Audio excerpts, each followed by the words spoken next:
రోజూ milk tea తాగడం చాలా మందికి అలవాటు. కాని మీరు నెలరోజుల పాటు మిల్క్ టీ తాగడం ఆపేస్తే శరీరంలో కొన్ని ఆసక్తికరమైన మార్పులు జరుగుతాయి. మొదటిది, శరీరంలో క్యాఫెయిన్ స్థాయి తక్కువై నిద్ర నాణ్యత మెరుగవుతుంది. చాలా మందికి టీ వల్ల నిద్రపట్టకపోవడం, ఒత్తిడి పెరగడం జరుగుతుంది. రెండోది, కడుపులో ఆమ్లత తగ్గుతుంది. మిల్క్ టీ ఖాళీ కడుపుతో తాగితే గ్యాస్ట్రిక్, ఆమ్లత లాంటి సమస్యలు ఎక్కువ అవుతాయి.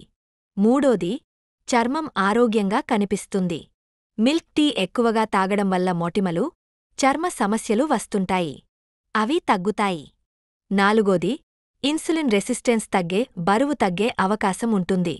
ఇంకా ముఖ్యంగా డీహైడ్రేషన్ తగ్గి, జీర్ణశక్తి మెరుగవుతుంది. అంతేకాదు, టీకి బదులుగా మీరు హర్బల్ టీ, గ్రీన్ టీ లేదా నిమ్మరసం వంటివి తీసుకుంటే మెరుగైన ఫలితాలు కనిపిస్తాయి. ఇలాంటి మరెన్నో ఆసక్తికరమైన సమాచారం కోసం మా ఛానల్ను సబ్స్క్రైబ్ చేసుకోండి.